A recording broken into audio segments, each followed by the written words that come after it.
Hello guys. तो मेरा नाम है अनस खान और मैं आप सभी का स्वागत करता हूं आपकी अपनी एडिशन एकेडमी। तो जैसा कि हमारा क्रैश कोर्स चल रहा है उसी पे आगे बढ़ते हैं। आपके लिए लेकर हम आ गए हैं CBSE crash course for 2025 and 2026। Admission open है एडिशन एकेडमी में for class 10th and 12th। 75 days का फास्ट ट्रैक प्रोग्राम हमने रखा है। ऑनलाइन और ऑफलाइन दोनों बैचेस अवेलेबल है। फुल सिलेबस कवरेज किया जाएगा आपका।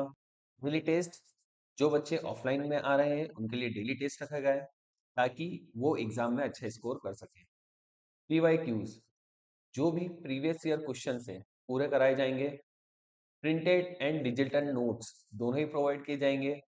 लाइव एंड रिकॉर्डेड क्लास दोनों ही आपके लिए अवेलेबल रहेगी। और अगर आपको कोई डाउट है तो डेडिकेटेड डाउट सपोर्ट भी हमने रखा है।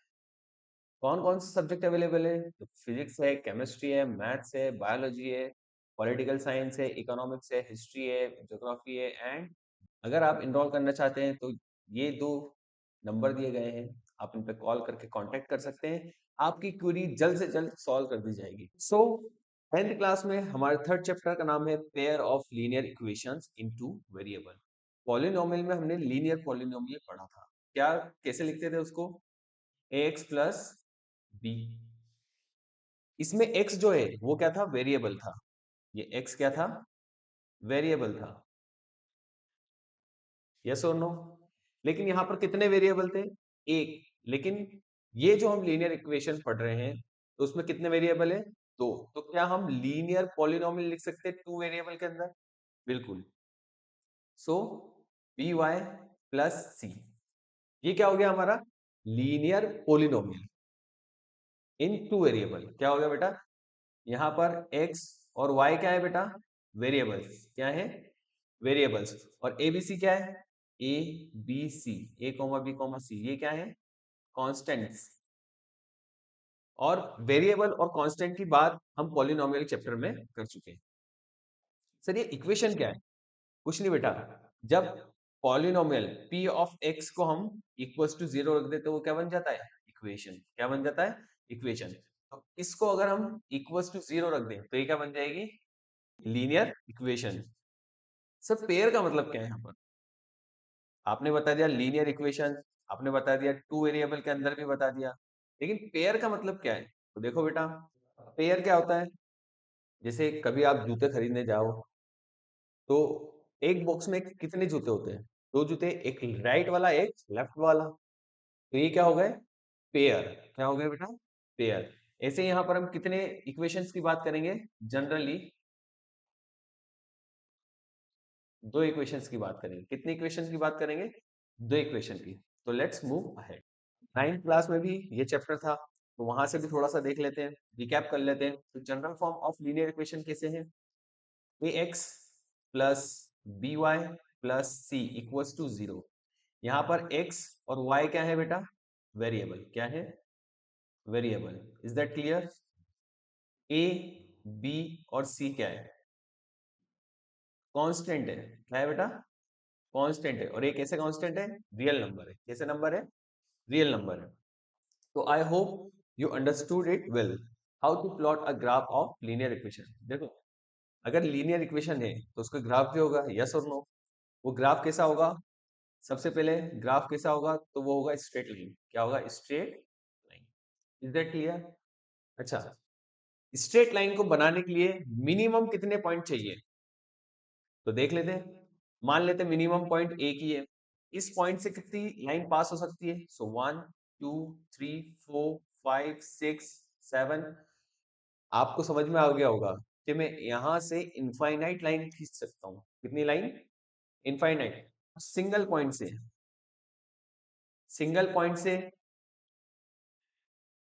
कितनी लाइन होगी? सो इनफाइनाइट। कितनी होगी? इनफाइनाइट।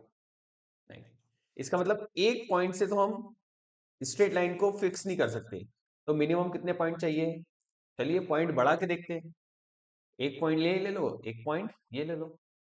यस और नो? और इन दोनों को क्या करो? मिला दो।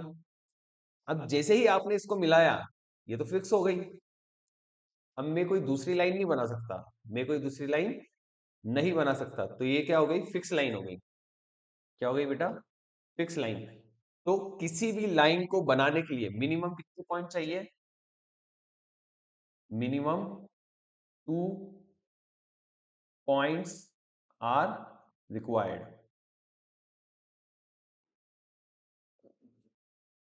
सो फिर से सुनो, किसी भी लाइन को बनाने के लिए मिनिमम कितने पॉइंट चाहिए, 2 पॉइंट चाहिए ही चाहिए। Is that clear? Let's move ahead. Solution of linear equation. Sir ये क्या है सॉल्यूशन ऑफ लीनियर इक्वेशन? देखो बेटा पहले डेफिनेशन पढ़ लेते हैं। द वैल्यू ऑफ वेरिएबल्स, मतलब वेरिएबल्स की value which satisfy the equation, जो इक्वेशन को क्या कर दे, सेटिस्फाई। सर नहीं समझ में आया, थोड़ा सा और आगे पढ़ते हैं। That means the value at which RHS is equal to LHS। अभी भी नहीं आया होगा, कोई बात नहीं, ठीक, एक इक्वेशन लेके देखते हैं। 2x plus 3y equals to 7। अच्छा, मुझे x और y की वैल्यू रखनी है। अगर मैं x को 1 रख लूं और y को भी 1 रख लूं, तो देखते लेफ्ट हैंड साइड, इसका मतलब ये जो है लेफ्ट हैंड साइड है और ये क्या है, राइट हैंड साइड, क्या ये बराबर आते हैं? x को अगर मैं 1 रखूंगा तो 2 into 1 plus 3 into 1 equals to 7। 2 into 1 2, 3 into 1 3, 3 plus 2 5, 5 equals to 7। तो ये दोनों बराबर नहीं होते, इसका मतलब ये x और y की वैल्यू नहीं है। Is that clear? नेक्स्ट देखिए, अगर मैं यहाँ पर x को 2 रख दूं और y को 1 रख दूं, तो क्या होगा, 2 into 2 plus 3 into 1 equals to 7। ये हो जाएगा 4 प्लस ये हो जाएगा 3 इक्वल्स टू 7। इन दोनों को ऐड करेंगे तो कितना हो जाएगा, 7 इक्वल्स टू 7। इसका मतलब x की वैल्यू क्या है, 2, और y की वैल्यू क्या है, 1। सो ऐसी वैल्यू जो LHS इक्वल्स टू RHS को ला दे, उसको हम क्या कहेंगे, value of the variable. Is that clear? Let's move ahead.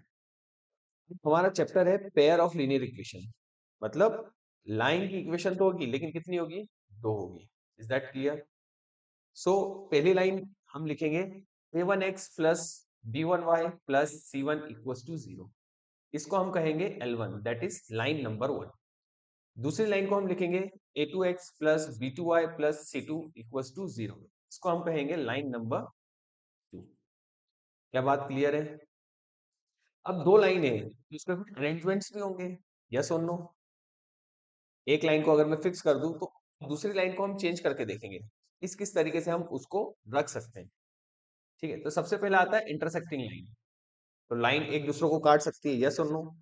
जैसे एक लाइन ये रही, एक लाइन ये रही, इन दोनों ने आपस में काटा, इसका मतलब ये क्या हो गया, इंटरसेक्टिंग पॉइंट। क्या हो गया, इंटरसेक्टिंग पॉइंट, यस और नो। दो लाइनें आपस में क्या कर रही है, एक दूसरे को क्रॉस कर रही है। जो क्रॉस वाला पॉइंट है, इंटरसेक्टिंग वाला पॉइंट है, जो कटिंग वाला पॉइंट है, उसी को हम क्या बोलेंगे, intersecting point. Is that clear? ठीक है, इसको मैं L1 दे देता हूं, इसको L2 दे देता हूं। अब इसमें कुछ बातें अभी रट लो। क्या रट लो?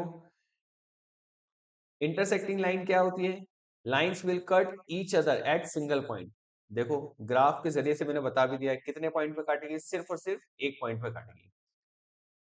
अगर कोई लाइन एक ही पॉइंट पे कट कर रही है, इसका मतलब उसके कितने सॉल्यूशन होंगे, एक सॉल्यूशन, और एक को क्या बोलेंगे, unique solution. Is that clear?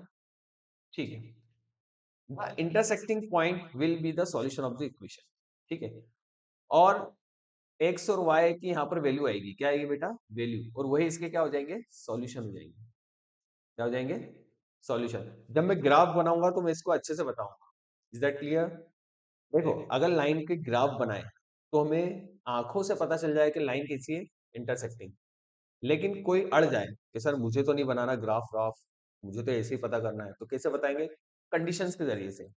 Condition क्या है, a1 अपॉन a2, मतलब x के कोफिशिएंट का रेशो ले लो और y के कोफिशिएंट का रेशो ले लो, और उन दोनों के चेक करो। अगर वो इक्वल नहीं निकले, अगर वो इक्वल नहीं निकले तो आपका कैसा सॉल्यूशन होगा, यूनिक सॉल्यूशन। और यूनिक सॉल्यूशन कब आता है? जब लाइन इंटरसेक्टिंग कर रही होती है। Is that clear? सो अगर ये कंडीशन है, इसका मतलब लाइंस कैसी है? इंटरसेक्टिंग।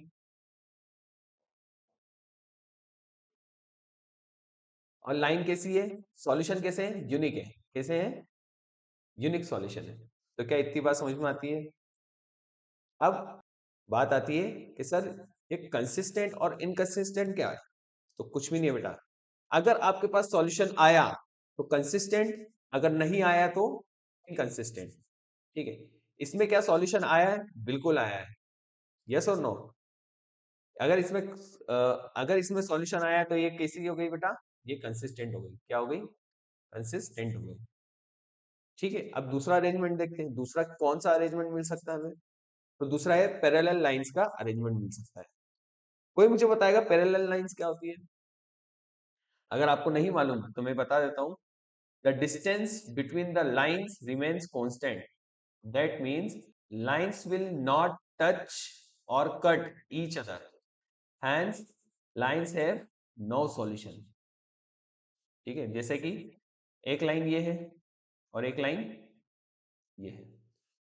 अब आप ही मुझे बताओ कि ये कहीं जाकर मिलेगी क्या? बिल्कुल नहीं। इसका रियल लाइफ एग्जांपल देखो।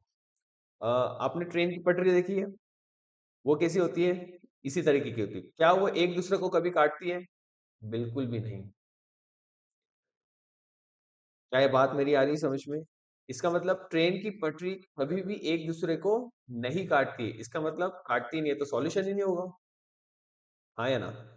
अगर एक दूसरे को टच ही नहीं कर रही, काट ही नहीं रही, इसका मतलब सॉल्यूशन क्या होगा? नहीं होगा। इसलिए हमने क्या लिखा है? Hence parallel lines have no solution. Is that clear? फिर से वही बात, सर मैं बनाना नहीं चाहता, मुझे तो कंडीशन से बता दो। तो देखो बेटा, A1 अपॉन A2 का रेशियो निकाल लो, B1 अपॉन B2 का रेशियो निकाल लो और C1 अपॉन C2 का रेशियो निकाल लो। तो ये दोनों तो इक्वल आएंगे आपके। ठीक है, ये दोनों कैसे आएंगे? इक्वल आएंगे, लेकिन ये इक्वल नहीं आएगा। Is that clear? इसका मतलब A1 upon A2 is equal to B1 upon B2 does not equal to C1 upon C2। अच्छा, अभी मैंने बताया कि कंसिस्टेंट होगा या इनकंसिस्टेंट, तो कैसे पता लगाएंगे? क्या इसमें सॉल्यूशन है? नहीं है। इसका मतलब ये कैसा है? इनकंसिस्टेंट। कैसा है बेटा? इनकंसिस्टेंट। Let's move ahead. अब ये तीसरा वाला कंडीशन है। और कैसे कैसे अरेंजमेंट हो सकते हैं? तो ये तीसरा अरेंजमेंट हो गया कोइंसिडेंट लाइन। ठीक है, मान लो एक मेरी लाइन ये है और दूसरी लाइन के लिए मैं कलर बदल लेता हूँ, और दूसरी लाइन मेरी ये हो गई। अब कुछ बोलेंगे सर ये तो लाइन के ऊपर लाइन आ गई। एग्जैक्टली बेटा, कोइंसिडेंट का मतलब ही क्या होता है? एक के ऊपर एक। तो देखिए डेफिनेशन पढ़िए। One line will overlap the other line. मतलब एक लाइन दूसरे लाइन के जस्ट ऊपर होगी। इसका मतलब देखो, वो हर जगह टच कर रही होगी, है ना? अगर मैं ये दो हाथ बताऊं, अगर मैं इसको ऐसे रखूं, तो बताओ कितने पॉइंट पे टच हो रहा है? सर बहुत सारे पॉइंट पे, क्योंकि ये जो हाथ है किससे बना है? मॉलिक्यूल से बना है।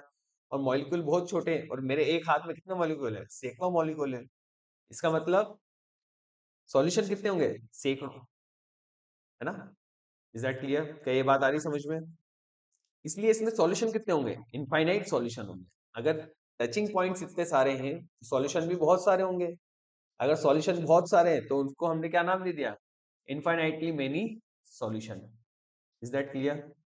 फिर से वही बात कि सर मैं तो डायग्राम नहीं बनाना चाहता, मुझे तो आप कंडीशन लिखा दो। तो कंडीशन लिखो बेटा। A1 upon A2 is equal to B1 upon B2 is equal to C1 upon C2। इसका मतलब तीनों रेशो क्या आएंगे? बराबर आएंगे। Is that clear? अच्छा, कंसिस्टेंट होगा या इनकंसिस्टेंट? फिर से याद करो। अगर सॉल्यूशन है तो कंसिस्टेंट, नहीं है तो इनकंसिस्टेंट। इसमें सॉल्यूशन है?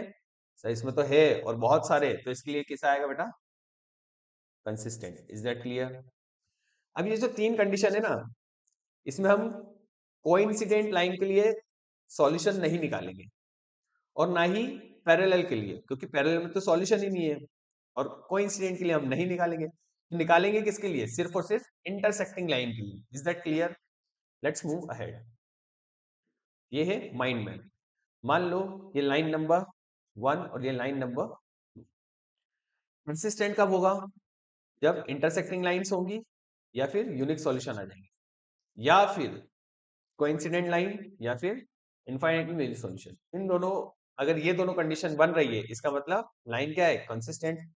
और अगर पैरेलल लाइन की कंडीशन बन रही है या फिर नो सॉल्यूशन वाली कंडीशन बन रही है, तो उस केस में हम क्या बोल देंगे सीधा सीधा?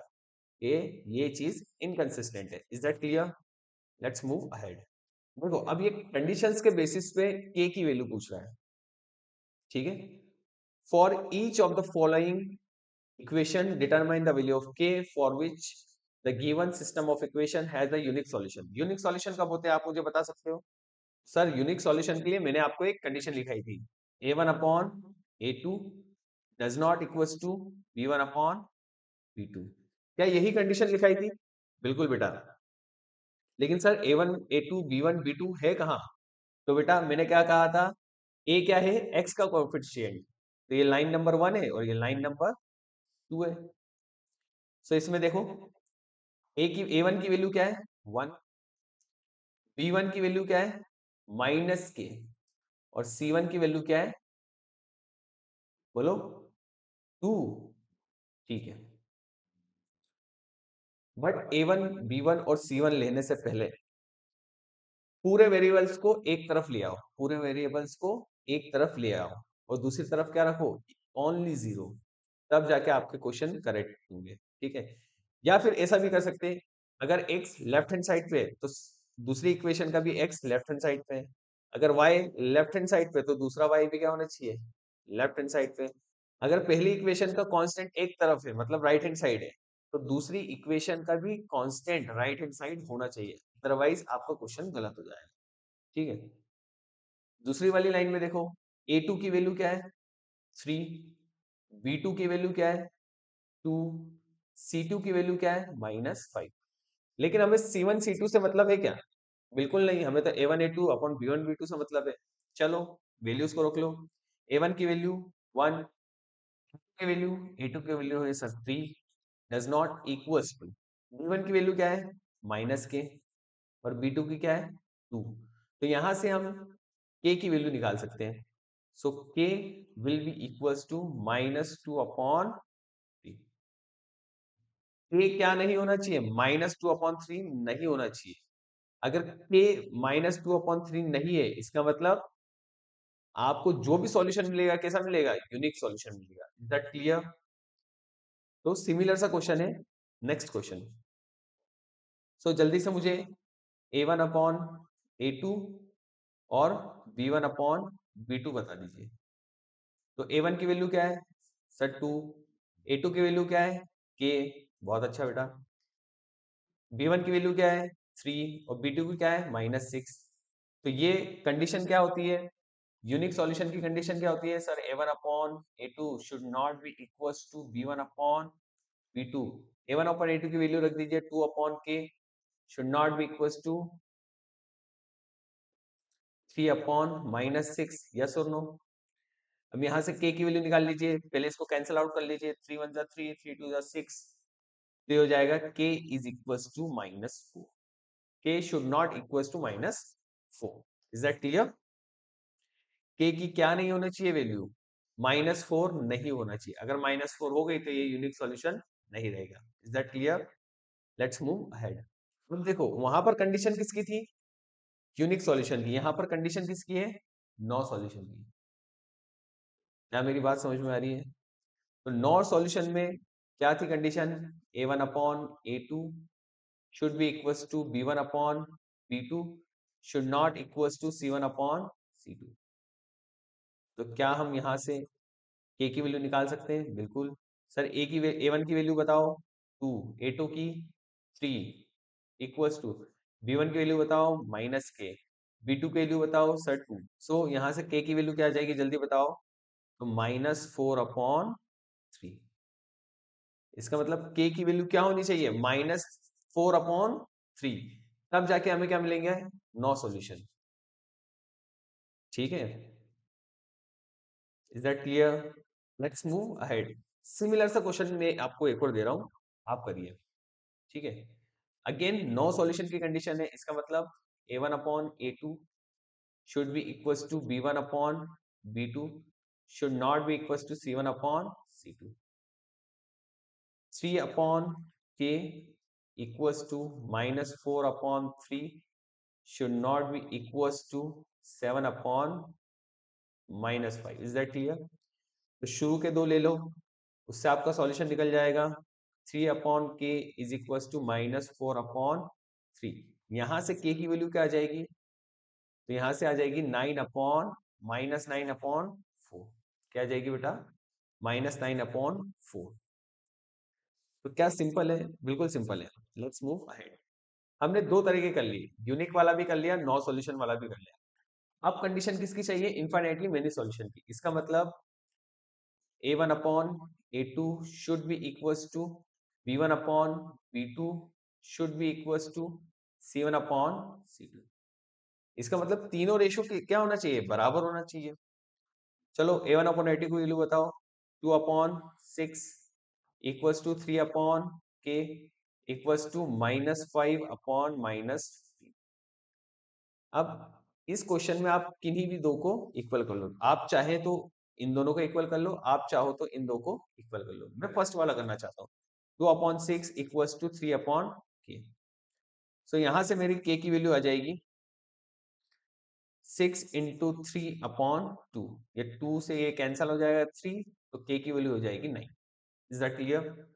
के की क्या वैल्यू हो जाएगी, 9। सिमिलर सा क्वेश्चन नेक्स्ट देखिए। सो अगेन कंडीशन लगाएंगे इनफाइनाइटली मेनी सॉल्यूशन। क्या है condition, a1 upon a2 equals to b1 upon b2 equals to c1 upon c2। So k upon 4 equals to minus 2 upon minus 3 equals to 6 upon 9।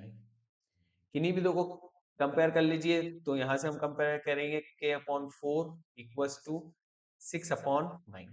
So यहां से k की value आ जाएगी k equals to 6 into 4 upon 9।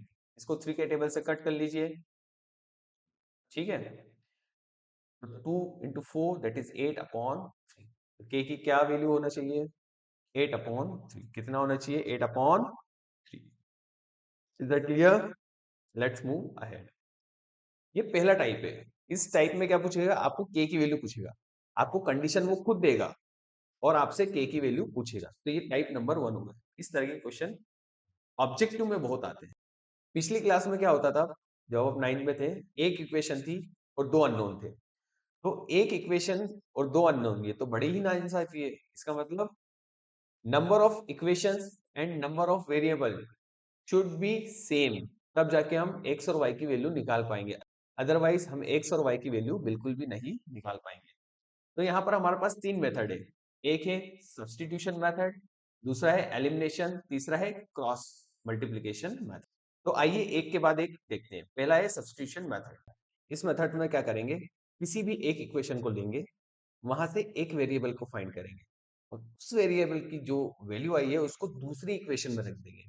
For example, इसको equation number 1, इसको equation number 2। So from equation 1, तो मैं equation 1 को यूज करके x की वैल्यू निकाल रहा हूँ। सो x की वैल्यू क्या हो जाएगी, 3x equals to 11 minus 2y। और यहां से x की क्या वैल्यू हो जाएगी, 11 माइनस 2y अपॉन 3। क्या यही हो जाएगी, बिल्कुल। अब ये मैंने कौन सी इक्वेशन से निकाला है, ये मैंने फर्स्ट इक्वेशन से निकाला है। इसका मतलब इसको मैं किस में रखूंगा, सेकंड में रखूंगा। So put in equation 2। अब ये जो x की वैल्यू वो मैं किस में रखूंगा, इक्वेशन नंबर 2 में। सो यहां से आ जाएगा 2 इंटू एक्स की क्या वैल्यू है, 11 minus 2y upon 3 plus 3y equals to 4। हमारे पास इक्वेशन में एक वेरिएबल बचा है और सिंगल इक्वेशन, इसका मतलब इसको हम सॉल्व कर सकते हैं। तो इसको सिंप्लीफाई कर लेते हैं। सो 2 into 11 22 minus 22 that is 4y, ठीक है, अपॉन में 3 प्लस 3y इक्वल्स टू 4। अब मैं पूरी इक्वेशन को क्या करता हूँ, 3 से मल्टीप्लाई कर सकता हूँ, या फिर आप इसको एलसीएम लेके भी कर सकते हैं। ठीक है, सो ये हो जाएगा 22 minus 4y plus 9y equals to 12। ये हमारे पास इक्वेशन हो जाएगी। अब 9 में से 4 वाई गए तो 5y इक्वल्स टू 12 माइनस 22। ये कितना हो जाएगा, y इक्वल्स टू 12 में से 22 गए तो माइनस 10 अपॉन 5। सो यहाँ से आ जाएगा माइनस, y की वैल्यू कितनी आ गई, -2। Is that clear? अब एक बार किसी भी वेरिएबल की वैल्यू हमारे पास आ गई तो हम किसी भी इक्वेशन में रख सकते हैं, चाहे तो इक्वेशन नंबर 1, इक्वेशन नंबर 2, या फिर इस इक्वेशन को हम 3 नाम दे देते इक्वेशन नंबर 3। तो आप किसी में रखिए, आपकी x की वैल्यू आ जाएगी। सो किस में रखना चाहते हैं, मैं 3 में रखना चाहता हूँ। Put y equals to -2 in equation 3। So यहाँ पर हो जाएगा x equals to 11 minus 2 into -2 upon 3। 11 minus minus plus 2 2 जा 4 upon 3।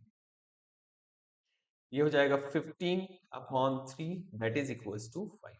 Is that clear? So x की हमारी क्या वैल्यू आई है, 5, और y की हमारी क्या आई है, -2। अब जैसा कि मैंने बोला था, x और y की वो वैल्यू जो इक्वेशन को सेटिस्फाई करो, तो आप एक एक करके इक्वेशन में रख सकते हैं। 3 into 5 plus 2 into -2 equals to 11। मैंने x और y की वैल्यू पहले इक्वेशन में रख दी, क्या बराबर आता है देखते हैं। ये हो जाएगा 15, ये हो जाएगा -4। 15 माइनस 4, 15 माइनस 4 कितना होता है, 11 इक्वल्स टू 11। इसका मतलब सही है, क्या पता दूसरे उसमें गलत हो, चलो चेक कर लेते हैं। 2 into 5 plus 3 into minus equals to, ये कितना हो गया, 10। ये कितना हो जाएगा, -6। यस और नो? 10 में से 6 गए, 4 बचे, 4 इक्वल्स टू 4। इसका मतलब जो हमने पढ़ा और जो x और y की वैल्यू निकाली वो क्या है, बिल्कुल सही है। Let's move. अब सेम मेथड को हम दूसरे क्वेश्चन पे अप्लाई करेंगे। ठीक है, वो है क्वेश्चन ये। सो हमें इसको हम इक्वेशन 1, इसको हम इक्वेशन नंबर 2। पिछली बार मैंने इक्वेशन 1 को लिया था और x को निकाला था, अब मैं इक्वेशन 2 को लूंगा और y को निकालूंगा। सो फ्रॉम इक्वेशन 2 यहां से क्या आ जाएगा, 2y equals to 4 minus 3x। यहां से y की वैल्यू आ जाएगी 4 माइनस 3x अपॉन। सो अब मैं इसको कहाँ रख दूं बोलो, अब मैं इसको कहाँ रख दूं बोलो। सो सर दूसरे से निकालिए तो पहले में रख दो। Put in equation number 1। So 8x plus 5, y की जगह क्या रखूंगा, 4 minus 3x upon equals to 9। Is that clear? Is that clear? अब इसको सिंप्लीफाई कर लेते हैं। सो 8x प्लस 5 4 जा 20 माइनस 5 3 जा 15x अपॉन 2 इक्वल्स टू 9। अब क्या ले लीजिए, एलसीएम ले लीजिए। एलसीएम ले लीजिए या 2 से मल्टीप्लाई कर दीजिए। तो 2 से हम जैसे ही मल्टीप्लाई करेंगे तो ये हो जाएगा 16x plus 20 minus 15x equals to 18। Is that clear? अब 16 में से 15 गए तो कितने बचा है, x, और ये 20 उधर जाएगा तो कितना हो जाएगा, 18 माइनस 20 दैट इज -2। x की वैल्यू आ गई भैया, क्या है, -2। इसको हम इक्वेशन नंबर 3 दे देते हैं। अब इस x की वैल्यू को हम किसी भी इक्वेशन में रखें तो हमारी y की वैल्यू आ जाएगी। अब जैसे कि मैंने पिछले क्वेश्चन में तीसरी इक्वेशन में रखा था, अब आप किसी में भी रख सकते हैं। अगर किसी को डाउट है तो फर्स्ट में रख के देख लें। So put x equals to -2 in equation 1। मैं 1 में देख लेता हूँ। ये हो जाएगा 8 into -2 plus 5y equals to 9।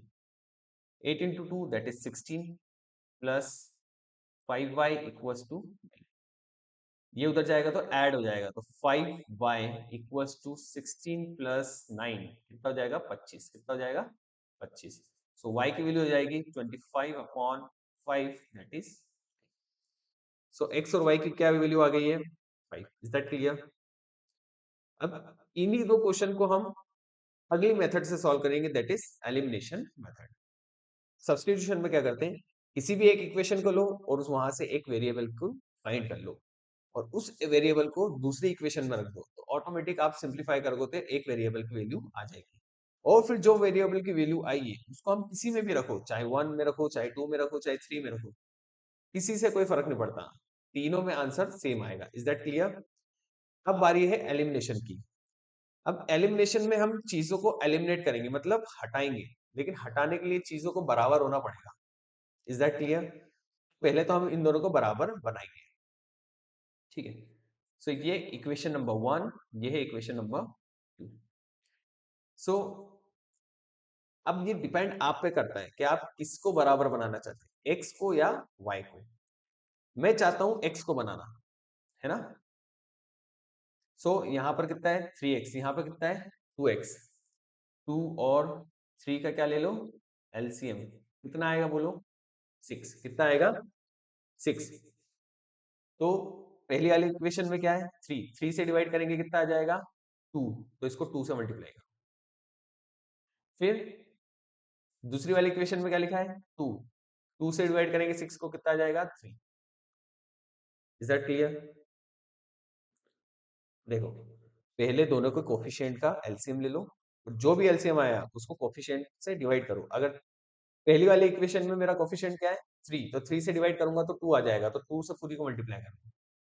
फिर दूसरी वाली इक्वेशन में कोफिशिएंट क्या है 2, तो उसको किससे मल्टीप्लाई करना है 3 से। Is that clear? 2 से डिवाइड करेंगे 6 को तो 3 आएगा, तो 3 से कर दिया।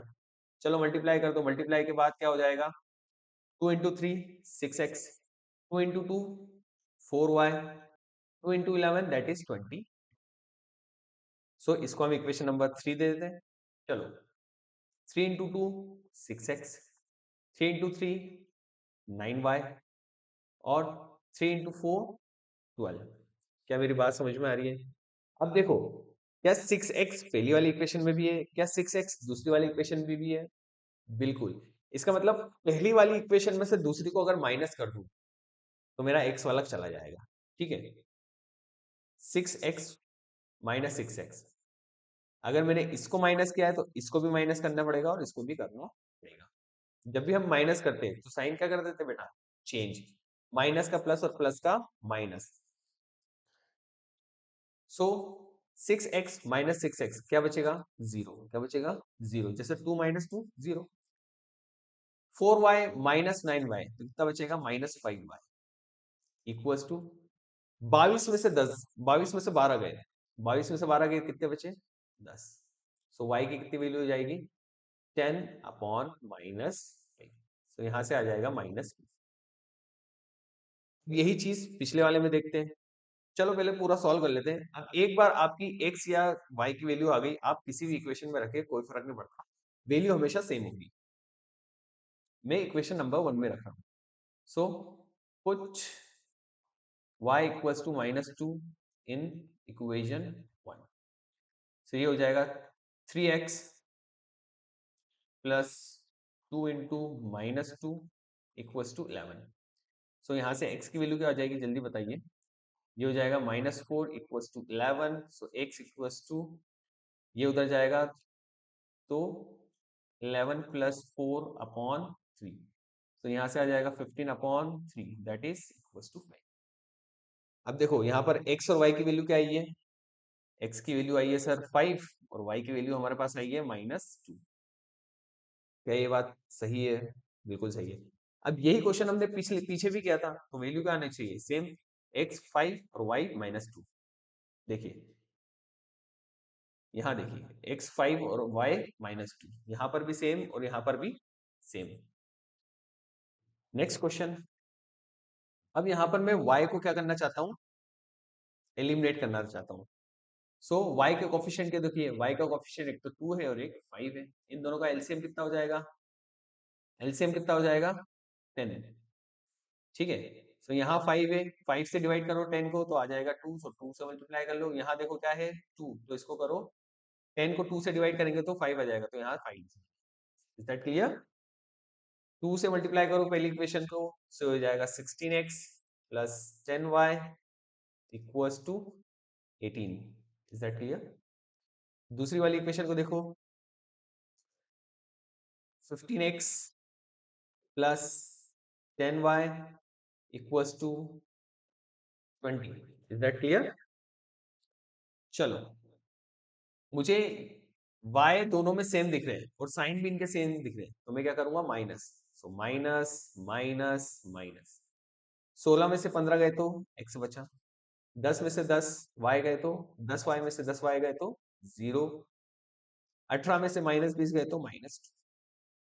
तो x की वैल्यू मेरे पास डायरेक्टली आ गई है, क्या आ गई है -2। अब इस x की वैल्यू किसी भी इक्वेशन में रख दो, आपकी y की वैल्यू आ जाएगी। मैं इक्वेशन नंबर 1 में रख रहा हूँ। Put put in equation 1। So यहां से y की वैल्यू आ जाएगी, so 8 into -2 plus 5y equals to 9। So ये हो जाएगा -16 plus 5y equals to 9। So 5y equals to 25 और y equals to 5। Is that clear?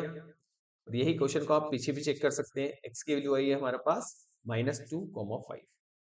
देखिए -2, यहाँ x की वैल्यू क्या आई है -2, और यहाँ पर कितनी आई है y की 5। Is that clear? इसका मतलब जो पढ़ रहे हैं बिल्कुल अलाइनमेंट के साथ चल रहा है। Is that clear? पहली वाली मेथड से भी वही आंसर आया और दूसरी वाली मेथड से भी वही आंसर आया। अभी हमने जितना भी पढ़ा है वो एल्जेब्रिकली पढ़ा है, मतलब मैथमेटिक्स का यूज करके प्लस माइनस करके और एक्स और वाई की वैल्यू निकाली है। लेकिन अब मैं प्लस माइनस नहीं करना था, अब मैं सीधा ग्राफ पे कैसा होगा सर हमें तो वो बताइए। ठीक है, अब हम इनका ग्राफ करेंगे। पहले हम क्वाड्रेंट बना लेते हैं।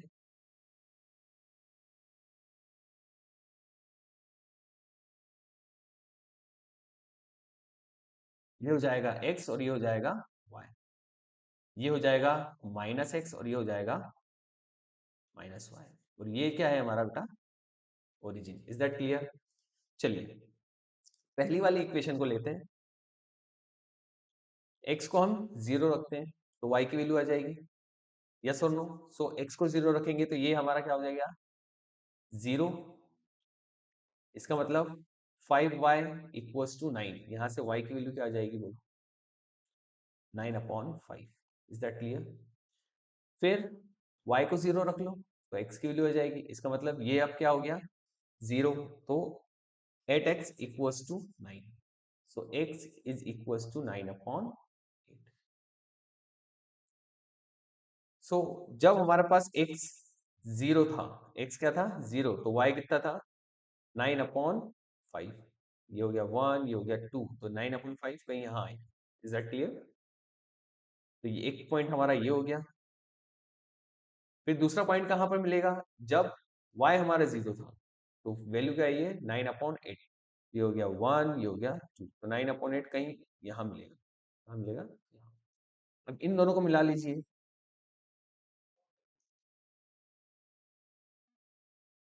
तो ये लाइन हमारी L1 बन गई। क्या बन गई लाइन हमारी L1? ये L1 है, ये है L2। सिमिलरली अब दूसरे के साथ कीजिए, इसके साथ x को 0 रखो तो y क्या हो जाएगा 2y इक्वल्स टू 4। y की क्या वैल्यू हो जाएगी 2। Is that clear? y equals to 0 रख लो तो 3x equals to 4, so x की वैल्यू कितना जाएगी 4/3। जब x 0 था तो y कितना था 2, मतलब y कहीं यहाँ था। और जब y 0 था x कितना था 4/3। 4/3 कहाँ आएगा, वो कुछ यहाँ आएगा। कहाँ आएगा यहाँ। इन दोनों को जैसे ही आप मिलाओगे तो आप देखोगे कि सर इधर तो गैप बढ़ रहा है, इधर तो गैप बढ़ रहा है। ठीक है, इधर तो गैप बढ़ रहा है, इधर कम हो रहा है, इसका मतलब कहीं ना कहीं जाके टकराएंगी। तो इसको एक्सटेंड कर लेते हैं। सर ये यहाँ टकराएगी, कहाँ टकराएगी यहाँ टकराएगी। तो ये यहाँ पर x क्या हो जाएगा -2, और y क्या हो जाएगा 5। Is that clear? जो कि हमने पिछले क्वेश्चन में देखा था। तो ये जो कोऑर्डिनेट होगा वो क्या होगा -2,5। या इसका मतलब पहला वाला जो होगा इसको हम x बोलेंगे और दूसरा वाला जो होगा उसको हम y बोलेंगे। ये हम कोऑर्डिनेट ज्योमेट्री में पढ़ेंगे। अगर नहीं पढ़ा है तो मैं पिछली क्लास का भी बता दूंगा। Is that clear? सो ये सिंपल सा डायग्राम है जो कि आपको आ सकता है। Let's move ahead. अब जो क्वेश्चन है ये 4-4 मार्क्स के या 5-5 मार्क्स के क्वेश्चन है और ये एज इट इज पूछे जाते हैं। ठीक है, तो पहले हम इसको लैंग्वेज को समझेंगे, उसके बाद हम क्वेश्चन को प्रोसीड करेंगे। सो क्वेश्चन है हमारे पास, आफ्ताब टेल्स हिज डॉटर, मतलब आफ्ताब है उसकी बेटी को कह रहा है 7 साल पहले I was 7 time as old as you were then. मतलब 7 साल पहले तुम्हारी जो उम्र थी उसका 7 गुना मेरी उम्र थी। 7 गुना मेरी उम्र थी। सर हमें तो ना बाप की उम्र मालूम है ना बेटी की उम्र मालूम है, तो मान लेते हैं। फादर की उम्र को मान लिया मैंने x और डॉटर की ये h है बेटा, डॉटर की मैंने मान लिया y। तो 7 साल पहले कितनी उम्र होगी इसकी x-7 और डॉटर की y-7। यस और नो? तो 7 साल पहले की बात हो रही है। So father is 7 times, father is 7 times of her daughters as. इसका मतलब x-7 is equal to 7y-7। ये कहना चाह रहा है। ठीक है, 7 साल पहले मेरी उम्र तुमसे 7 गुना थी, तो तुमसे 7 गुना थी तो मल्टीप्लाई तुम में होगा बेटा, मुझ में नहीं होगा। Is that clear? तो एक इक्वेशन ये बन गई, ये हो गया इक्वेशन नंबर 1। अब आगे चलते हैं। ऑल्सो 3 years फ्रॉम नाउ, अब आज से 3 साल बाद आई शैल बी 3 टाइम्स। 3 साल बाद मतलब अगर आज मेरी उम्र x है, 3 साल बाद x+3, और बेटी की भी उम्र कितनी बढ़ेगी x+3। यस और नो? सो 3 साल बाद उम्र कितनी हो जाएगी?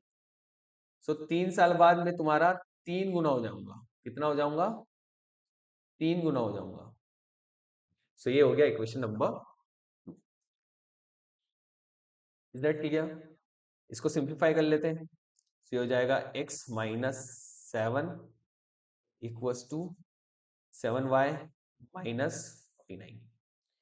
इसको सिंप्लीफाई कर लेते हैं और ये हो जाएगा x की वैल्यू निकाल लेते हैं। x equals to 7y-42। ये इक्वेशन नंबर 1 होगी। Is that clear? ठीक है, इसको इक्वेशन ए नाम दे देते हैं, बेटर रहेगा। चलो दूसरी वाली इक्वेशन देखिए। x+3 इक्वल्स टू, 3 को अंदर मल्टीप्लाई कर दो, सो 3y-9। सो यहां से भी x की वैल्यू आ जाएगी, वो क्या हो जाएगा 3y+6। ये हो जाएगा इक्वेशन नंबर बी। अब देखो दोनों x है, इसका मतलब दोनों बराबर होना चाहिए। That is 7y-42 equals to 3y+6। ये दोनों बराबर होना चाहिए क्योंकि x क्या है, बराबर है। अब देखो किसी भी इक्वेशन को सॉल्व करने के कई तरीके हैं। बेसिक मेथड में बता चुका हूं, लेकिन अब थोड़ा सा एडवांस चलेगा। Is that clear? ठीक है, तो यहां से y को कैलकुलेट कर लो। 7y-3y equals to 6+42। इसको आगे बढ़ाते हैं तो ये जाएगा 4y equals to, so 42+6 that is 48। So y is equals to 12।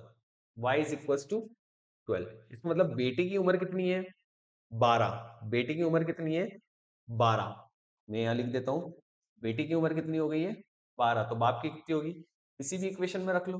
तो मैं इसी इक्वेशन में रख के लिख लेता हूँ x+3 इक्वल्स टू 3, y की वैल्यू 12+3। इसको सिंप्लीफाई कर लीजिए। x इक्वल्स टू, ये हो जाएगा 3 इंटू 15-3, दैट बिकम्स, ये हो जाएगा 45-3 दैट इज 42। बाप की हो जाएगी 42। Is that clear? अच्छा 7 साल पहले कितनी हो जाएगी, बेटी की तो हो जाएगी 5 साल, और बाप की हो जाएगी 35। 35 जो है 5 into 7 है, इसका मतलब 5 का 7 गुना है 35। ठीक है, अगर इसमें 3 साल बढ़ा दें, 42 और 3 45, तो ये कितना हो जाएगा 15। 15 और 45, 15 से 3 गुना है क्या 45, इसका मतलब जो हमने निकाला वो बिल्कुल सही है। Let's move ahead. तो वर्ड प्रॉब्लम में पहला जो टाइप आता है वो है एज प्रॉब्लम, है ना। एज में कुछ भी पूछ सकता है, क्योंकि क्वेश्चन को इंटरप्रेट करना और इंटरप्रेट करके उस क्वेश्चन की इक्वेशन लिखना बहुत बड़ा टास्क है। ठीक है, नेक्स्ट क्वेश्चन। अब ये कुछ इस तरीके से कि 10 रुपए का ये है, 5 रुपए का ये है, इसकी क्वांटिटी इतनी है, उसकी क्वांटिटी इतनी है, और फिर कुछ क्वेश्चन बनाएगा। जैसे ये क्वेश्चन है, the cost of 2 kg apples and 1 kg grapes on a day was found to be. मतलब देखो, मैं गया मार्केट, 2 किलो खरीदा सेब और 1 किलो खरीदा अंगूर, और पैसे कितने दे दिए 160 रुपए। तो क्या मुझे एप्पल का कॉस्ट पता है? नहीं। ग्रेप्स का पता है? नहीं। मतलब दोनों का ही भाव पता नहीं है। ठीक है, तो एप्पल के रेट को हम क्या मान लेते हैं, एक्स, और ग्रेप्स के रेट को क्या मान लेते हैं, ग्रेप्स के रेट को हम क्या मान ले बताओ, वाई। क्या मान ले बेटा, वाई। सो 2 किलो खरीदे, क्या खरीदे, एप्पल, और क्या खरीदा 1 किलो अंगूर, और दोनों का बिल कितना बना 160। तो ये हो गया 2x plus y equals to 160, ये इक्वेशन नंबर 1। ठीक है, आगे पढ़ते हैं। After a month the cost of 4 kg Apple. अब मैं कितने खरीद रहा हूँ, 1 महीने बाद गया 4 किलो, फिर क्या खरीदे, सेब खरीदे, और 2 किलो अंगूर खरीदे, क्या खरीदे, अंगूर खरीदे, और मेरा बिल कितने का बना 300 रुपए। भाव अभी भी क्या है, वही है, चेंज नहीं हुआ है। इस बात को ध्यान दे कि अभी भी जो रेट है वो फिक्स है, जो पहले था आज भी वही है, मतलब 1 महीने बाद भी सेम। तो ये कैसा हो जाएगा, 4x plus 2y equals to 300। Is that clear? इसको मैं यहाँ नीचे लिख लेता हूँ, 4x plus 2y equals to 300। ये है इक्वेशन नंबर 2। अब कुछ लोग इसको सॉल्व करने की कोशिश करेंगे, लेकिन यहाँ पर देखिए, मैं a1 अपॉन a2 निकालना चाहता हूँ, कितना है 2/4, that is 1/2। b1 upon b2 बता सकता है कोई, b1 अपॉन b2 हो जाएगा 1/2, और c1 अपॉन c2 ये हो जाएगा 160/300। इसका मतलब इसको हम सिंप्लीफाई करेंगे तो ये हो जाएगा 0 से 0 कैंसिल आउट, 2 से हम इसको करेंगे तो ये हो जाएगा 8, ये हो जाएगा 15। एक चीज हमें साफ दिख रही है, a1 upon a2 is equals to b1 upon b2 does not equals to c1 upon c2। इसका मतलब इसमें कोई भी सॉल्यूशन नहीं हो। क्या बात आ रही समझ में? क्योंकि ये किसकी कंडीशन है, ये है पैरेलल लाइन की कंडीशन, पैरेलल लाइंस, यस और नो। और parallel lines never intersect each other, that means अगर इंटरसेक्ट ही नहीं हुआ है तो नो सॉल्यूशन। सो इसमें सॉल्यूशन होगा, बिल्कुल भी नहीं होगा। अब ये तो हो गया एल्जेब्रिकली, ज्योमेट्रिकली कैसे होगा, देखिए ये हमारा क्या हो गया, क्वाड्रेंट हो गया, यस और नो। पहली वाली में x को 0 रखेंगे तो y आ जाएगा 160, फिर y को 0 रखेंगे तो x आ जाएगा 80। ठीक है, अब पहली लाइन कुछ ऐसी बन जाएगी। अब इसमें x को 0 का रखेंगे तो y आ जाएगा हमारा 150, और y को 0 रखोगे तो x आ जाएगा हमारा 75। तो ये भी कुछ इस प्रकार के, लेकिन यहाँ पर टेढ़ी मेढ़ी बन गई है लाइन, लेकिन ये दोनों कैसी होगी, पैरेलल होगी, एक दूसरे से मीट नहीं करेंगे। थोड़ा सा इसको ठीक कर लेते हैं। सो लाइन कुछ इस प्रकार की होगी, देखो दोनों लाइन एक दूसरे से नहीं मिलेगी, अगर नहीं मिलेगी तो क्वेश्चन में जो सॉल्यूशन पूछा वो नहीं होगा। Is that clear? तो ग्राफिकली ऐसे बताएंगे और एल्जेब्रिकली ऐसे बताएंगे। Is that clear? Let's move ahead. Similar question है जो पिछला वाला क्वेश्चन था, चेयर को कॉस्ट को हम मान लेंगे x, टेबल के कॉस्ट को मान लेंगे y। सो ये हो जाएगा 4x plus 3y equals to 2100। दूसरी वाली इक्वेशन कैसे बनेगी? 5x plus 2y equals to 1750। तो ये बहुत ही सिंपल सी इक्वेशन थी। ये क्वेश्चन प्रीवियस क्वेश्चन पे के सिमिलर था। प्रीवियस क्वेश्चन के क्या था? सिमिलर था, इसलिए हमने इसकी डायरेक्ट इक्वेशन बना ली। सॉल्व करते हैं इसको। मैं इसको सॉल्व करना चाहता हूं एलिमिनेशन मेथड से। सो मैं इसको मल्टीप्लाई करूंगा 5 से और इसको मल्टीप्लाई करूंगा 4 से। सो 5 4 जा 20x प्लस 5 3 जा 15y और 21 इंटू 5 कितना होता है?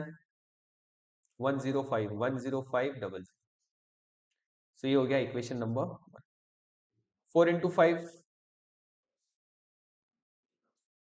ये हो गया 20x प्लस 4 दूनी 8 8y इक्वल्स टू 175 का 4 मल्टीपल होगा 7000। कितना होगा बेटा? 7000। अब मैं क्या कर लेता हूँ, इसको माइनस कर लेता हूँ। माइनस माइनस माइनस 20 में से 20 गए 0, 15 में से 8 गए तो 7y इक्वल्स टू, अब 10 500 में से 7000 गए तो 10,000 में से 7000 गए तो कितना बचता है बेटा? 3500। सो y की वैल्यू हमारे पास कितनी आ जाएगी? 3500 अपॉन 7 दैट इज 500। तो क्या हम x की वैल्यू निकाल सकते हैं? बिल्कुल। इस y की वैल्यू हम किसी भी इक्वेशन में रख दें तो x की वैल्यू आ जाएगी। तो 4x plus 3 into 500 equals to 100। ये हो जाएगा 4x, ये कितना हो जाएगा? 1500 equals to 2100। 4x equals to, ये उधर जाएगा तो कितना हो जाएगा? 5 और 6 600 बचेगा। 5 और 1 600। कितना बचेगा बेटा? 600। अब 600 का 4 में तकसीम करेंगे तो कितना आ जाएगा? So 150। Is that clear? So ये बड़ा ही सिंपल क्वेश्चन था। Let's move. ये भी उसी तरीके का क्वेश्चन है, लेकिन थोड़ा सा इसमें ध्यान रखना है। अगर सारा अमाउंट पैसे में दिया है, अगर ये क्वेश्चन करना है आपको, तो या तो सबको पैसे में कन्वर्ट कर लो या फिर सबको रुपीस में कन्वर्ट कर लो। इजी है कि पैसे में कन्वर्ट कर लो, क्योंकि पॉइंट से हम बच जाएंगे। तो चलिए, 20 पैसे के कितने सिक्के हैं? मैंने मान लिए x। और 25 पैसे के कितने सिक्के हैं? मैंने मान लिया y। ठीक है। अगर इन दोनों को मैं मिलाऊंगा तो कितना बनेगा मेरे पास? 11 रुपए 25 पैसे। लेकिन मुझे ये पैसे में नहीं चाहिए, ये मुझे कहीं में चाहिए, सॉरी ये मुझे रुपीज में नहीं चाहिए, ये मुझे चाहिए पैसे में। तो ये मैं करूंगा 100 से मल्टीप्लाई। Is that clear? ठीक है, इसको सिंप्लीफाई कर लेते हैं। 20x plus 25y equals to 1125। Is that clear? ये हो गई इक्वेशन नंबर। हमारे पास टोटल कॉइन कितने हैं? 50 है। कितने बेटा? 50 है। इसका मतलब x प्लस वाई, 20 के सिक्के और 25 के सिक्के दोनों को मिला लिए तो ये सिक्के की क्वांटिटी है। सिक्के की क्वांटिटी कितनी है? 50 है। कितनी है बेटा? 50 है। तो ये इक्वेशन नंबर। अब इसको मैं करना चाहूंगा सब्स्टिट्यूशन मेथड से। So from equation 2, so x plus y equals to 50। So यहाँ से y की वैल्यू कितनी आ जाएगी? 50 माइनस एक्स। ये इक्वेशन नंबर 3। अब इसको मैं पहली वाली इक्वेशन में उठा के रख दूं। सो ये हो जाएगा 20x प्लस 25, y की जगह रखेंगे 50 माइनस एक्स इक्वल्स टू 1125। इसको सिंप्लीफाई करेंगे तो ये हो जाएगा 20x plus 25 into 5 that is 125 0 minus 25x equals to 1125। So 25 में से 20 गए तो ये हो जाएगा माइनस 5x। और ये 1125 में से 1250 गए तो कितने बचे? Minus 5x। ये बचेगा 1000 में से 1000 गए 0, 125 बचेगा। कितना बचेगा? 125। x equals to minus 125 upon minus 5। Minus से माइनस कैंसल, ये हो जाएगा 20। Is that clear? तो क्या हम y की वैल्यू निकाल सकते हैं? बिल्कुल। y, अब ये जो x इक्वल्स टू कितना आया 25, तो इसको हम उठा के इधर रख देंगे, तो ये कितना हो जाएगा y is equals to 50 minus 25, that is equals to 25। So y की वैल्यू कितनी आ गई 25। इसका मतलब जितने 20 पैसे के सिक्के हैं उतने ही 25 पैसे के सिक्के भी हैं। Is that clear? Let's move ahead.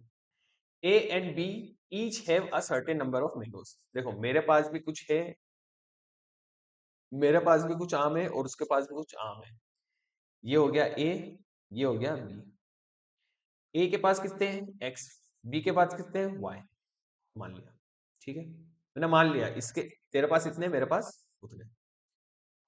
फिर मैं कह रहा हूं A कह रहा है B से, A इससे कह रहा है if you give 30 of your mangoes, मतलब B अगर इसको 30 दे देगा, X प्लस 30 हो जाएगा और इसके पास कितना हो जाएगा y माइनस 30।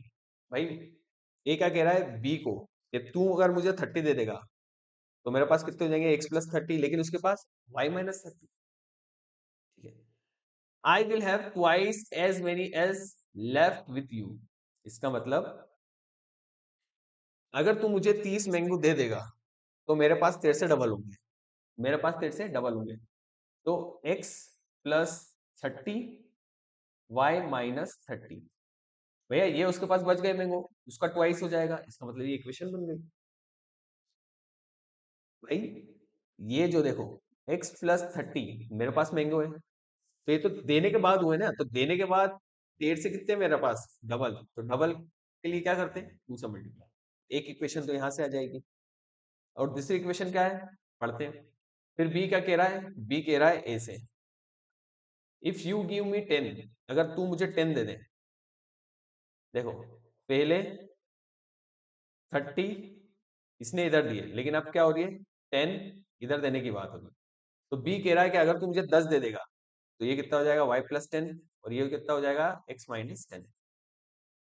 ठीक है, I will have thrice as many you.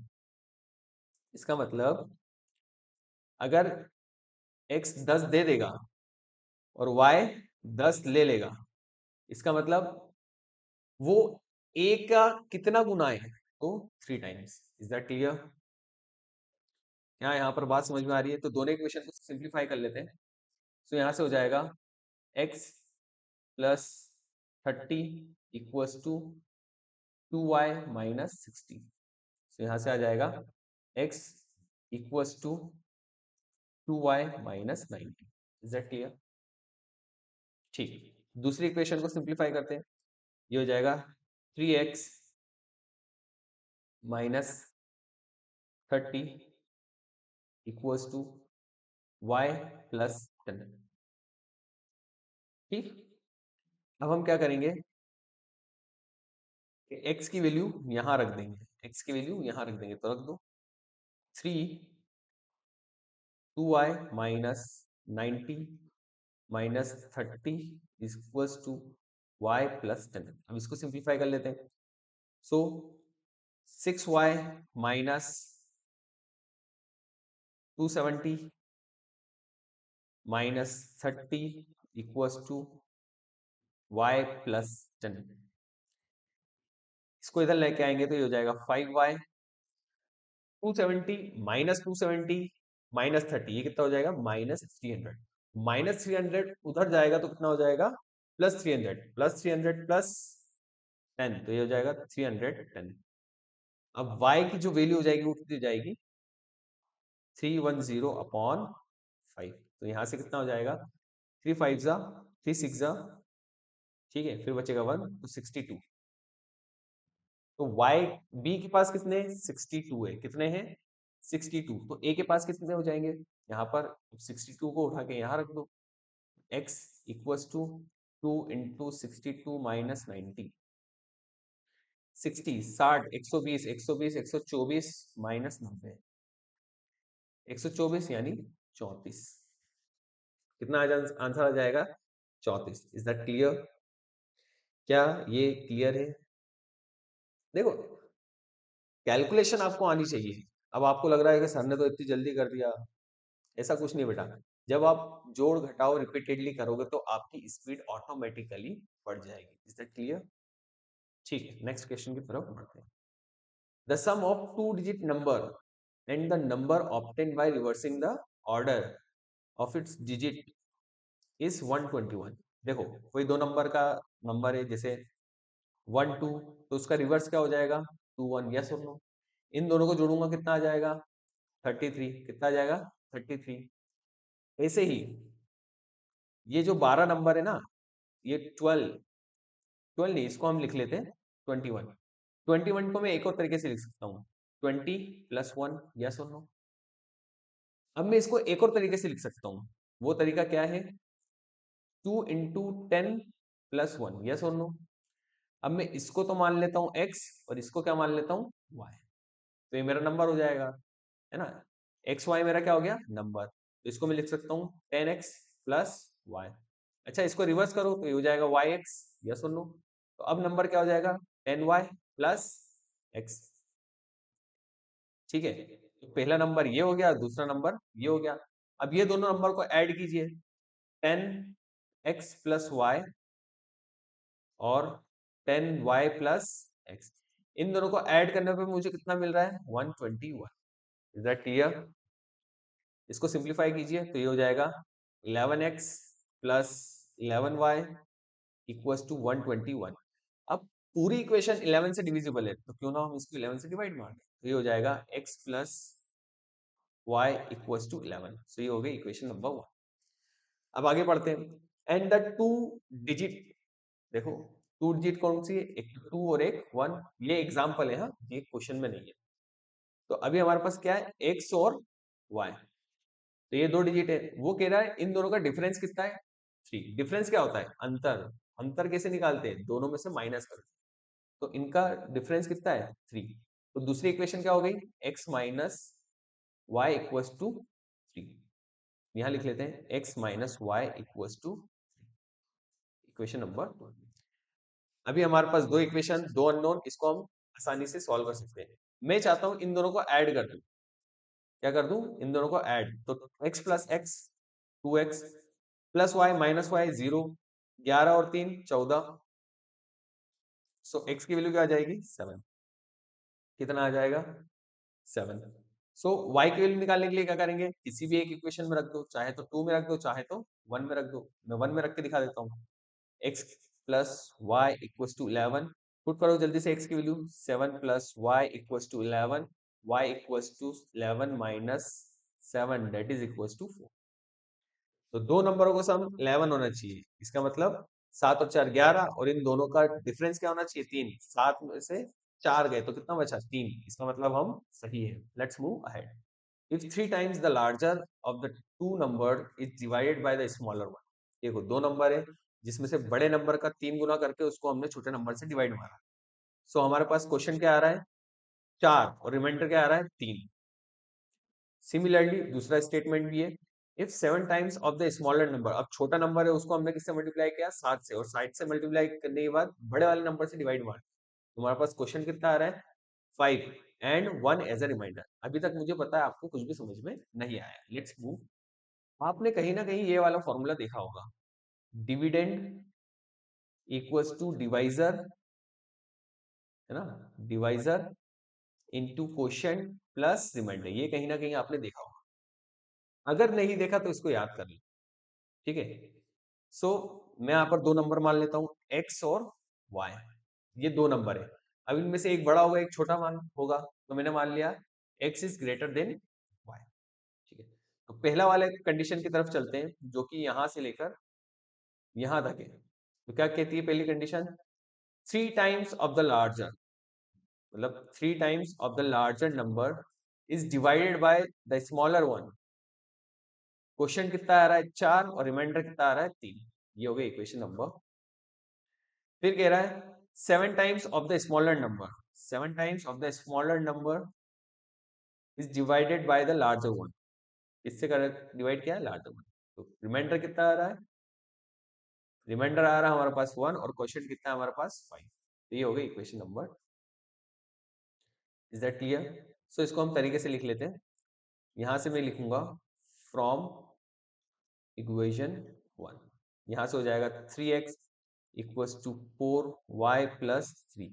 इसको मैं 3 से डिवाइड कर देता हूँ ना, क्या दिक्कत है। तो ये हो जाएगा 4y प्लस 3 अपॉन 3। इसको मैं इक्वेशन नंबर 2 में रख देता हूँ।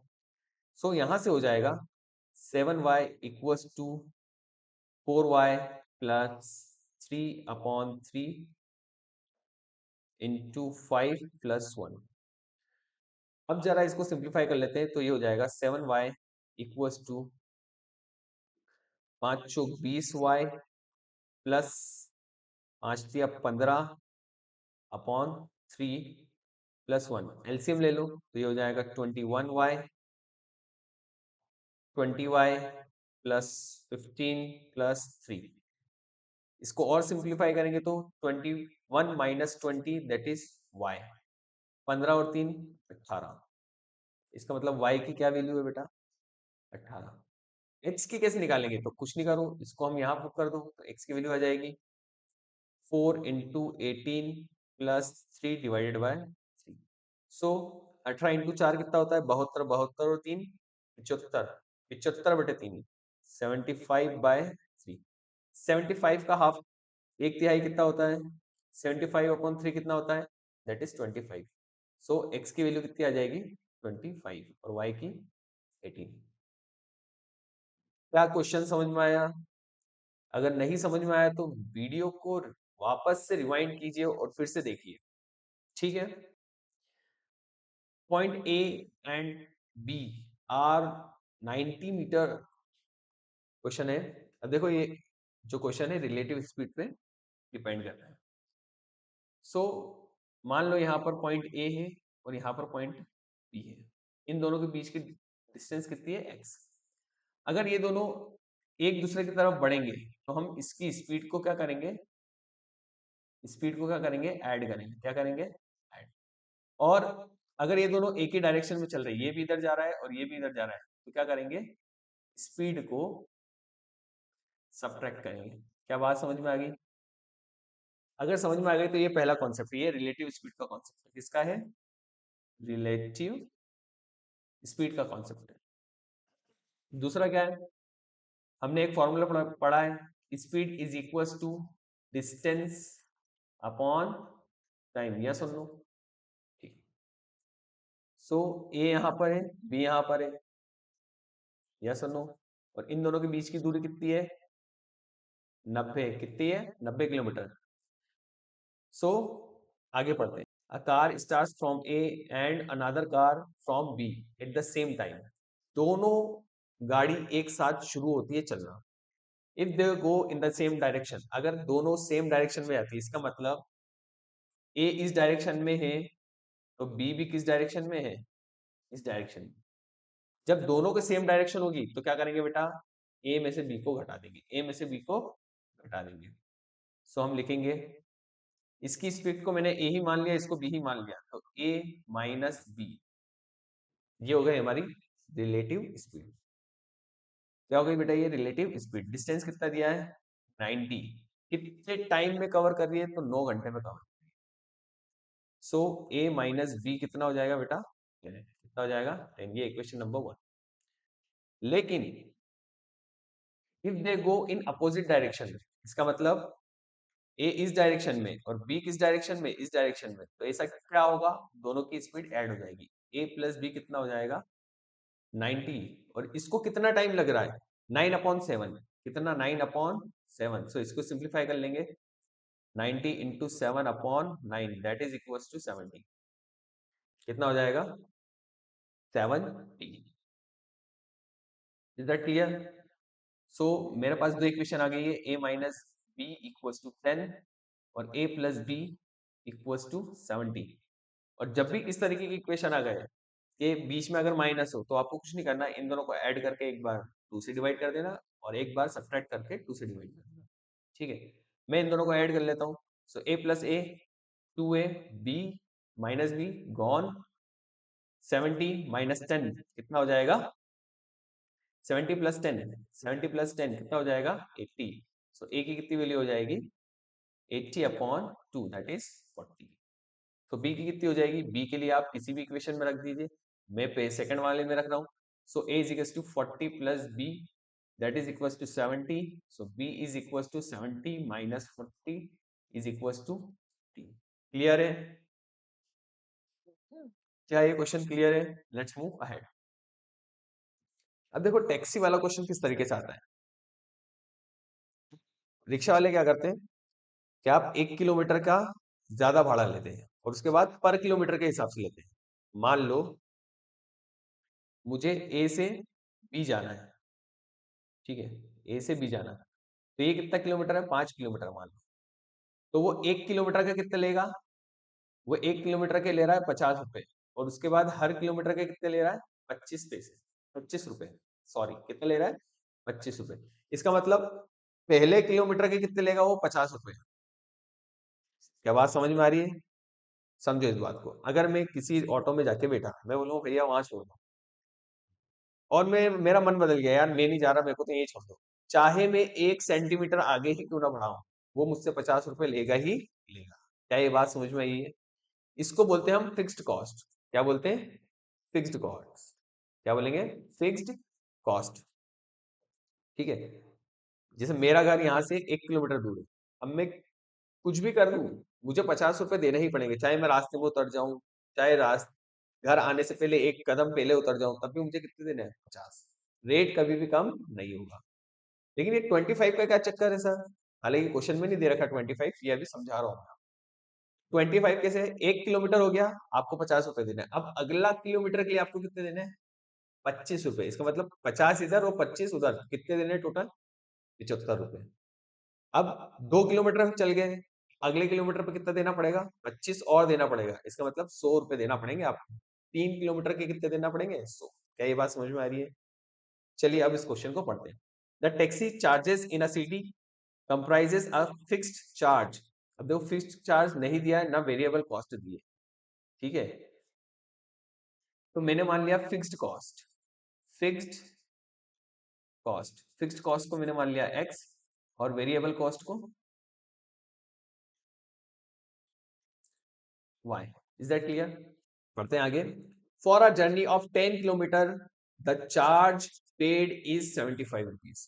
मतलब मैं कितना किलोमीटर चला, 10 किलोमीटर, जिसमें उसने मुझसे कितने रुपए लिए, 75 रुपए लिए। देखो अगर मैं किसी भी टैक्सी में बैठा तो एक्स तो लगना ही लगना है, यस और नो। ये कौन से किलोमीटर का होता है, पहले किलोमीटर का होता है। लेकिन मैं चला कितना, 10, लेकिन मैं 1 किलोमीटर का कम दूंगा। क्यों? क्योंकि मैंने एक्स रुपया किसका दिया है, फिक्स्ड कॉस्ट 1 किलोमीटर का दिया, इसलिए मैंने 1 किलोमीटर कम कर दिया। इसका मतलब एक्स रुपीस किसके लिखे, 1 किलोमीटर के, बाकी कितना बचा, 9 किलोमीटर। तो 9 किलोमीटर किसके हिसाब से, वाई के हिसाब से। यस और नो? एक्स जो है 1 किलोमीटर का है, तो 1 किलोमीटर का रेट अलग है और 9 किलोमीटर का रेट अलग है। वो 9 किलोमीटर किसके, वो कम होके आता है। क्या होके आता है, कम होके आता है। Is that clear? सो यहाँ का रेट और यहाँ का रेट दोनों को अगर ऐड करेंगे तो कितना आ जाएगा, 75। इसको सिंप्लीफाई कर लेते हैं। x plus 9y equals to 75। So ये हो गया इक्वेशन नंबर 1। फिर कह रहा है for a journey of 15 kilometre the charges paid is 1110। ठीक है। अगर मैं 15 किलोमीटर चला, 15 किलोमीटर का थोड़ा ना दूंगा, y के हिसाब से 14 किलोमीटर का दूंगा। इसका मतलब 15 माइनस 1 दैट इज 14, और ये हो जाएगा 110। सो यहां से क्या आ जाएगा, x plus 14y equals to 110। ये हो गया इक्वेशन नंबर 2। अब मैं equation number 2 minus equation number 1, x minus x 0, 14 में से 9 गए 5y, और 110 में से 75 गए तो कितना हो जाएगा, 35। तो y की कितनी वैल्यू हो जाएगी, 7। Is that clear? क्या ये क्लियर है? ठीक है, x की वैल्यू निकाल लीजिए। सो इसको हम कहाँ रख देंगे, इक्वेशन 1 में। तो यहां से आ जाएगा x plus 9 into 7 equals to 75। 9 into 7 कितना होता है बेटा, हो जाएगा 75 माइनस 63। सो x की वैल्यू कितनी आ जाएगी, 12। लेकिन उसको जानना है कि 25 किलोमीटर में कितना चलूंगा। एक्स तो 1 किलोमीटर का हो गया, फिर 1 किलोमीटर तो मैं चल चुका, लेकिन अब कितना बचा? 24 किलोमीटर। 24 किलोमीटर वाई के हिसाब से, यस और नो? सो एक्स की कितनी वैल्यू है? 12 plus 24 into 7। Is that clear? So 12 plus ये कितना हो जाएगा? 1, 7 चौक 28, हो जाएगा 2, 7 दूनी 14, 16, ये हो जाएगा 180। कितना हो जाएगा बेटा? 180 रुपए। इसका मतलब 25 किलोमीटर अगर जाना है उसी टैक्सी से, मुझे कितना देना पड़ेगा? 180 रुपए देना पड़ेंगे। ठीक है, तो यहाँ हमारा चैप्टर होता है खत्म। Thank you.